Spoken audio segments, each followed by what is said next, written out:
अपने पसंदीदा सीरियल के ऐसे ही डेली अपडेट देखने के लिए हमारे चैनल को सब्सक्राइब करें। आज के एपिसोड की शुरुआत में गीतांजलि मायरा और अबीरा को साथ में देखकर बेहद दुखी हो जाती है। जज कहता है, आज सभी परफॉर्मेंस में अबीरा और मायरा की जोड़ी का टैलेंट और डेडिकेशन सबसे अच्छा था, इसलिए इस कंपटीशन की विजेता मायरा और उसकी मां अबीरा हैं। यह सुनकर गीतांजलि का दिल टूट जाता है। ये सुनकर मायरा और अबीरा खुशी से झूम उठती हैं। साथ ही अरमान, कावेरी और विद्या भी बेहद खुश होती हैं। जज अबीरा और मायरा को ट्रॉफी देते हैं। सभी उनके लिए तालियां बजाते हैं। अरमान उनके पास जाता है और अबीरा को गले लगा लेता है।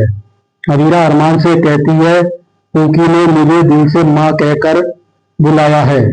अरमान कहता है, तुम्हारी मेहनत सफल हुई। उन्हें देखकर विद्या उनकी नजर उतारती है। अरमान अबीरा को किस करता है, तभी अंशुमन वहां आता है और कहता है, इस सुपरहिट जोड़ी को जीत की बहुत बहुत बधाई। मायरा अंशुमन को अपनी ट्रॉफी दिखाती है। मायरा कहती है, आज मम्मा ने बहुत अच्छा डांस किया। यह सुनकर अंशुमन कहता है, मैं तो मम्मा शब्द ही सुनकर बहुत खुश हूँ। तभी अंशुमन को अबीरा की चोट के बारे में पता चलता है। मायरा कहती है, इन्हें मेरी वजह से बार बार चोट लग जाती है। अबीरा कहती है, आपकी वजह से मेरी हर चोट ठीक हो गई है। अबीरा मायरा को गीतांजलि से बात करने को कहती है। मायरा गीतांजलि से बात करती है, लेकिन गीतांजलि उसे पूरी तरह नजरअंदाज करती है। मायरा कहती है, मेरी मम्मा ने कहा है मैं आपको सॉरी बोलूं। गीतांजलि कहती है, अब वो आपकी मम्मा हो गई है, मुझे आपकी सॉरी नहीं चाहिए। मायरा कहती है, आप मेरी माँ नहीं हो, फिर भी आपने मुझे माँ का प्यार दिया, इसके लिए आपका बहुत बहुत धन्यवाद। लेकिन गीतांजलि उसे रूखेपन से नजरअंदाज कर देती है। मायरा कहती है, मुझसे फिर से दोस्ती कर लो, मुझे माँ व गीतू दोनों चाहिए। लेकिन गीतांजलि गुस्सा होकर वहां से चली जाती है। अरमान मायरा से कहता है, चिंता मत करो गीतांजलि, आपसे ज्यादा दिनों तक नाराज नहीं रह सकती। दूसरी तरफ कावेरी और विद्या अबीरा से मिलने हॉस्पिटल आती हैं। कावेरी कहती है, आखिर बेटी ने अपनी मां को स्वीकार कर ही लिया। विद्या कहती है, इसके पीछे अरमान का बहुत बड़ा हाथ है। अबीरा सहमत होती है। अबीरा अरमान के साथ बिताए पल याद आते हैं। साथ ही उसे अंशुमन की बातें और उसका वादा याद आता है। अबीरा कहती है, मैं उनसे शादी इसलिए करूंगी कि मैंने उनसे शादी करने का वादा किया है। मेरा दिल टूट सकता है, लेकिन मेरा वादा नहीं टूट सकता। दूसरी तरफ मायरा अरमान के साथ घर आती है और कहती है, गीतू से कहना मुझसे मिले बिना माउंट आबू ना जाए। मायरा अरमान से उदयपुर में रुकने को कहती है और कहती है, तब हम सब साथ में रहेंगे। अरमान मन ही मन सोचता है, क्या इतना बड़ा धोखा खोने के बाद अबीरा ने मुझे माफ कर दिया है? क्या अबीरा मेरे साथ मूव ऑन कर सकती है? तभी दोनों को घर के अंदर से चीख सुनाई देती है। वो दोनों अंदर जाकर देखते हैं, तानिया खुशी से चिल्ला रही होती है। तानिया यह जानकर बेहद खुश होती है कि अबीरा ने अंशुमन से शादी का फैसला कर लिया है। अबीरा कहती है, 2 दिन बाद मेरी व अंशुमन की कोर्ट मैरिज होगी। यह सुनकर अरमान चौंक जाता है। तानिया बेहद खुश होती है और विद्या दुखी होती है। इसी बीच मायरा अंशुमन और अबीरा को गले लगाती है। अरमान दुखी होकर वहां से जाने लगता है। तभी मायरा उसे रोकती है और उसे पास बुलाती है। अरमान उनके पास जाता है और टूटे हुए दिल से अबीरा और अंशुमन को बधाई देता है। अंशुमन उसे धन्यवाद कहता है। अरमान मायरा से कहता है, अपनी माँ का ध्यान रखना। यह कहकर वह चला जाता है। विद्या और कावेरी भी चली जाती हैं। विद्या अरमान को रोकती है और कहती है, अबीरा से सुलह कर लो, तुम्हारे पास 2 दिन है। अरमान कहता है, मैं 2 दिन बाद माउंट आबू लौट जाऊंगा। यह कहकर वह चला जाता है।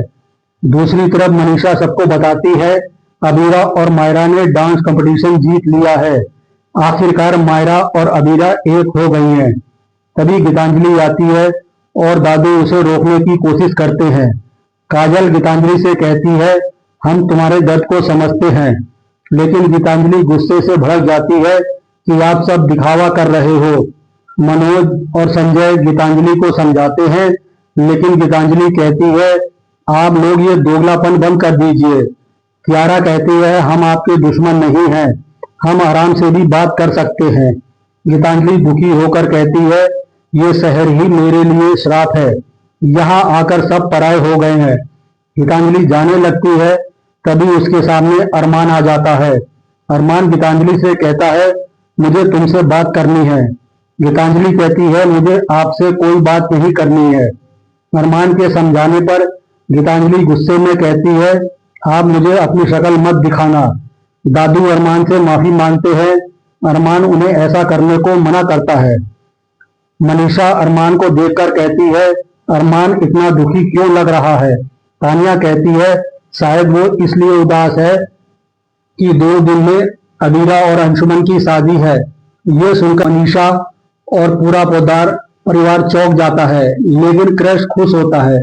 दूसरी तरफ अबीरा मायरा को सुलाकर जाने लगती है, तो मायरा कहती है अब तो आप मेरी माँ हो, इसलिए मेरे पास ही सो जाओ। अबीरा कहती है मैं आपको बार बार अलग अलग घर में ले जा रही हूँ, अब मेरी शादी के बाद आपको अंशुमन के घर में रहना होगा। अबीरा पूछती है आपको मेरी व अंशुमन की शादी से कोई प्रॉब्लम तो नहीं है? अगर आपको इस शादी से या अंशुमन से कोई प्रॉब्लम हो तो मुझे बता दो। मायरा कहती है वो तो मेरे दोस्त हैं और बहुत अच्छे हैं। यह कहते हुए वो रुक जाती है।